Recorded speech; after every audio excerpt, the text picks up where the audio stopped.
Rogo-vos, pois, irmãos, pela compaixão de Deus, que apresentei o vosso corpo em sacrifício vivo, santo e agradável a Deus, que é o vosso culto, e não vos conformeis com este mundo, mas transformai-vos, diga, transformai-vos, mais uma vez, transformai-vos, pela renovação do vosso entendimento, para que experimenteis qual seja a boa, agradável e perfeita vontade de Deus. Amém. Queridos e amados irmãos, quando a esposa do nosso irmão, o pastor Souza, me ligou, e eu perguntei, mãe, qual é o tema da festividade?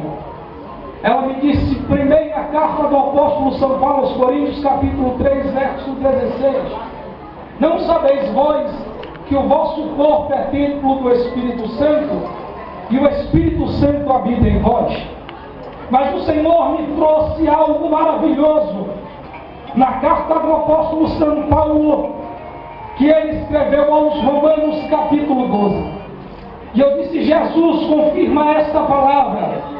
Hoje pela tarde, eu, o pastor João Roberto e alguns obreiros fomos evangelizar.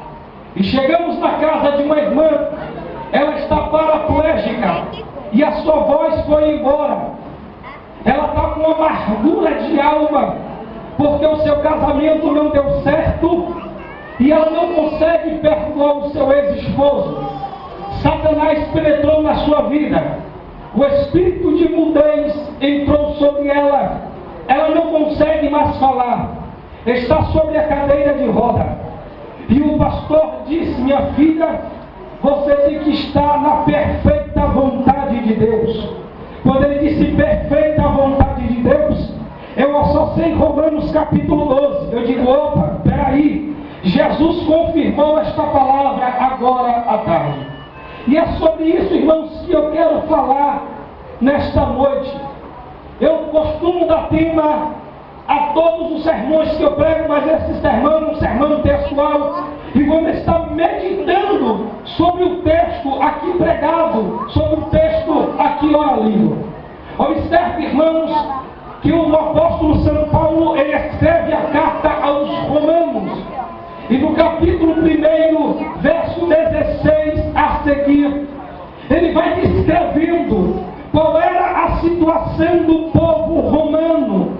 Era um povo que estava dado à idolatria. Era um povo que estava dado a homossexualismo, ou seja, as mulheres tendo caso com mulheres, os homens largando o afeto natural e se envolvendo com os próprios homens. A Bíblia diz que o Senhor, segundo escreveu o apóstolo Paulo aos Romanos, que ele deixou as paixões infames. Haja vista que, segundo alguns historiadores, nos diz que a cultura que eles viviam era uma cultura grego-romana. Quem mandava naquela época eram os romanos, mas eles eram influenciados pela cultura grega. E a cultura grega adorava os seus corpos, embelezavam os seus corpos. As deusas embelezavam os seus corpos. As mulheres andavam seminuas, os homens com corpos musculosos. E eles estavam trocando a afeição natural. Na igreja que estava em Roma, estava acontecendo uma grande apostasia espiritual. O apóstolo São Paulo, ele começa a escrever a carta aos Romanos.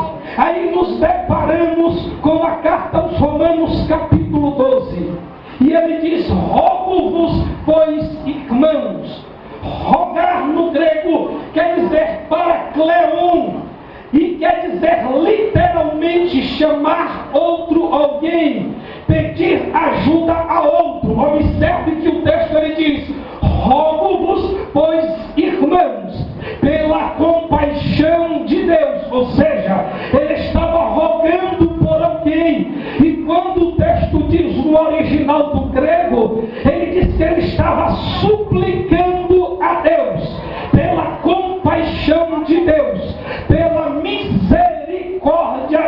Deus. No grego, compaixão quer dizer oikterion, aleluia, quer dizer piedade. Em outras palavras, o apóstolo Paulo estava dizendo: eu clamo, irmãos, pela piedade de Deus, que apresentem os vossos corpos em sacrifício vivo. Agora observe comigo e veja só o texto. Na tradução NTLH, nova tradução linguagem de hoje, o texto diz: rogo-vos, irmãos, pela compaixão de Deus, que vocês se ofereçam completamente a Deus como sacrifício vivo. Rogo-vos que vocês se ofereçam completamente, ou seja, vocês sejam dados completamente, a sua alma se rasgue diante do Senhor. O salmista Davi, no Salmo 41, ele disse assim: como a coça anseia por água, a minha alma suspira por ti, ó Senhor. A nossa alma deve ansiar por Deus, adolescentes. A nossa alma deve pedir por Deus. Nós temos que ser apaixonados pelo Senhor. Nós temos que se voltar para o Senhor. No livro do profeta Joel, no capítulo de número 2, ele diz: rasgai o vosso coração, não rasgue as vestes. Rasgar as vestes é hipocrisia, mas rasgue o coração, rasgue a vossa alma. Jesus Cristo estava, aleluia, no meio da multidão de fariseus e saduceus. Lá veio a mulher com um vaso de alabastro. Ela não queria saber se tinha fariseu, ela não queria saber se tinha saduceu. Ela pega o vaso de alabastro, um dos mais caros, quebra o vaso de alabastro, se ajoelha nos pés do bom mestre e começa a enxugar os pés do Senhor. Temos que fazer igual a mulher do vaso de alabastro, nos prostrar diante do Senhor. A nossa alma tem que ansiar pelo Senhor, o nosso espírito tem que pedir por Deus, a nossa alma tem que buscar mais ao Senhor, aleluia. A nossa alma tem que pedir, a nossa alma tem que buscar, a nossa alma tem que ter sede de Deus, aleluia. Rogo-vos, irmãos, que apresentem os vossos corpos, aleluia, que vocês se ofereçam completamente. Não é se oferecer aos pouquinhos, mas se oferecer completamente, é se oferecer sem reserva para o Senhor. Aí o Senhor disse: achegai-vos a mim e eu me achegarei até vós.